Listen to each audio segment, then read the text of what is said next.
you guys, it is me, Laura, and I am coming today to share with you a little bit about our current homeschool routines and rhythms. Now, these do change a lot, so if you ask me 2 or 3 months from now, it will probably be different, especially with spring coming, but we kind of adjust things as we need to.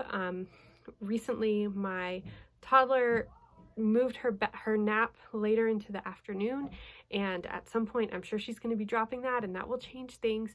But for right now, this is what we are doing, and I'm not going to get too into the details of what we're doing like curriculum wise, but just more the rhythm and the flow of our day. And my hope is that maybe this can give you some ideas. I know that sometimes when I'm looking for a change in my rhythm or routine, I like to see what other people are doing, and sometimes I get a good idea from that with how I can kind of incorporate that into my own life. And so I'm hoping that maybe this will be helpful for you in that same way. So usually we have breakfast at 7:30 because my husband goes to work at 8, and that way he can have breakfast with us, and we will often do our family worship then. It's not really worship, we do our memory verses and we read from our Bible curriculum together. And we don't do that every morning, to be completely honest, but we try. We do it as much as we can, especially if we're running late. We usually don't fit it in. And that's okay. We just keep going. And then we'll do chores together as a family, which sometimes goes well, sometimes is a struggle. And then I'll either spend some time with my toddler playing for a little while, or if she wants to play on her own, I'll try and clean the house, or I'll just sit around and do what I feel like doing. But the morning is kind of flexible. The boys will usually play, and it's a good time for everyone to, I feel like once everyone wakes up before they really start their school day, it's just good to have some time to kind of, I don't know, get your head space and do the things that make you happy. That works for all of us in the family, so that's what we do. And then usually at 9:30, we come together for math, and we start our math time with some multiplication songs, some skip counting songs that we're learning together. We actually know them pretty well, so at this point it's just review, but it kind of helps us to come in from play mode into more learning mode. And my older 2 will do their math, and I'm usually helping them. And at that point, my toddler also wants to do work. So she has a notebook that I've set up for her, and she'll pick a page to do in her notebook, or she'll do some of her other work, and I'll kind of help her with that. As soon as everyone's done with math, if people finish early, usually my 2 youngest ones, my 7 and my 3-year-old, will play together while my 10-year-old is finishing up his math. And then once we're all done, we do what we call our loop subject time, and that is science, history, geography.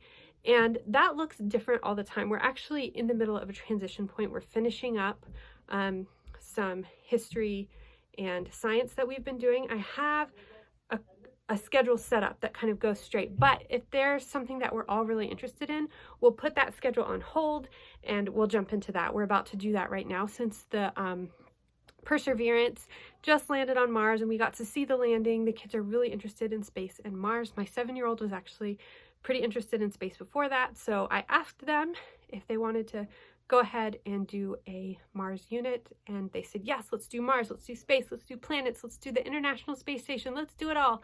So starting on Monday, that I'm filming right now on Wednesday, we're going to be moving over to that. So usually during that time, we'll read some stuff together, we'll watch some educational videos together, we'll do an experiment, we'll do whatever, hands-on, all of us together during that time. Then the kids will go outside. Usually my husband gets off work at about 11. He'll take the kids outside. They'll play while I make lunch. And then at lunch, I eat lunch as fast as I can. And then I'll do our family read aloud at the table. My husband really likes to be a part of that with us, and I love that for the kids. I think it makes it even more special for them to see him getting excited about what we're reading. So we'll read that then, and then he goes back to work. And we have some downtime. This is a time of day right now where I'm trying to figure out how to better utilize it. The kids might go outside, they might play, they might do whatever until my daughter goes down for her nap between 1:30 and 2.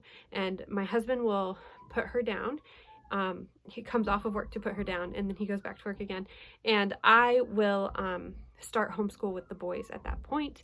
And we have, each of the kids have a binder. I'm going to show you here. This is the one that we're in the middle of right now. And at the beginning of the week, I put this in their notebook, and it's pretty similar. So this is my, this is hard to show you. Okay, so this is my 10-year-old, which is very similar. So we have the Bible, which is the same. We're about to change this up just a little bit.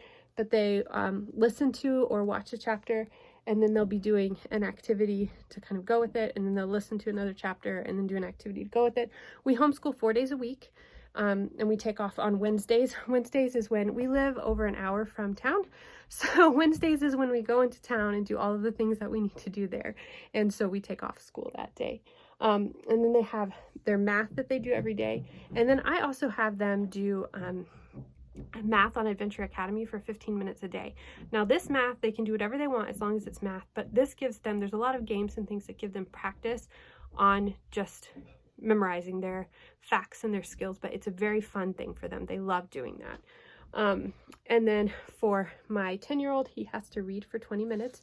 And then when he's done reading, we talk about it. We have a discussion about what he's read. And I can show you in another video what I do to help him pick out his books for his reading. And for him, I have fine motor practice. So he does that every day. So that's things to strengthen his writing skills and his fine motor skills. Then we have all about spelling, and we have English, which on Monday we do poetry tea time, Tuesday free write for 15 minutes, Thursday we do our nature journals, and on Friday we do an activity that goes with the read aloud that we're reading. So right now I'm using Brave Writer, where there's an arrow that goes with the book that we're reading, an arrow guide, and so we're doing an activity from that. Now I'm not doing all the dictation and copywork and stuff, and this English section right now is under construction. We're making some changes from what we were doing before, because I'm noticing that what we were doing is not as effective as I would like. So we do English, and then we do, these are the things that we've already done. So the kids have their notebooks, and those are the things they have to do. My 7-year-old is very similar, a little bit different, but very similar. And so they pick what order. When we start, I always start with doing all about reading with my 7-year-old, and my 10-year-old always starts with his 20 minutes of reading, because those are good transition. That's a good way for us to transition into school, and then they just work through all their things until they're done. Usually somewhere in there my toddler gets up, and I'll let her do 15 minutes on reading eggs or ABC Mouse. She can pick which one. We happen to have them both, so she can pick, and she does that. And then I'm usually still helping. Sometimes I'm still helping my 10-year-old, sometimes he's done, and we just kind of have a good fun afternoon until it's time for me to start supper about 5 o'clock, and the kids have screen time then while I make supper, and then we eat supper at 6 and then have our bedtime stuff. So that's kind of the way that our day goes. School for us takes, if you count our morning time and you count our afternoon time, takes anywhere between I would say a normal day is 2 to 3 hours. Sometimes it'll take 4 hours. Occasionally, if we're really into stuff, it will take more, but that is very rare, very, very rare. And so that's just kind of the time that it takes us to get through all the things. So if you have any questions, let me know. That is our daily routine, and it's very much a routine. So we do start, I am pretty strict about starting math at 9:30 in the morning, because if we don't start it by then, we can't get through the rest of our stuff. And I try to get through things as quick as we can so the kids have as much free time as they can, but I also try really hard when I'm working with each child one-on-one to really give them that time, not let the other kids interrupt me, but to really focus and be with them. And this schedule is working well for us. For a while it was hard because I couldn't do any schooling when my toddler was up because it was so distracting, but she's gotten into a rhythm. Her and my 7-year-old play very well together now, so a lot of times he'll be playing with her while I'm working with my 10-year-old, and she also likes to be a part of what's going on, so I can give her a page to color or something, which to me is just amazing, because I never ever could have done that with the other two at this age. They were not interested in coloring or anything of the sort, so it's kind of nice that she is into that.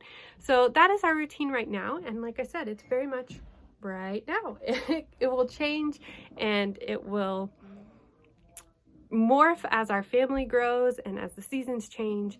And I'm curious, what are your family routines like right now? Please let me know in the comments below what you're doing right now that's working for you, that might be something new that you're trying. Maybe it's just a routine that has worked for you for a very long time, I would love to hear it in the comments below. And for those of you looking for more ideas, feel free to check out those comments because they might be helpful to you too.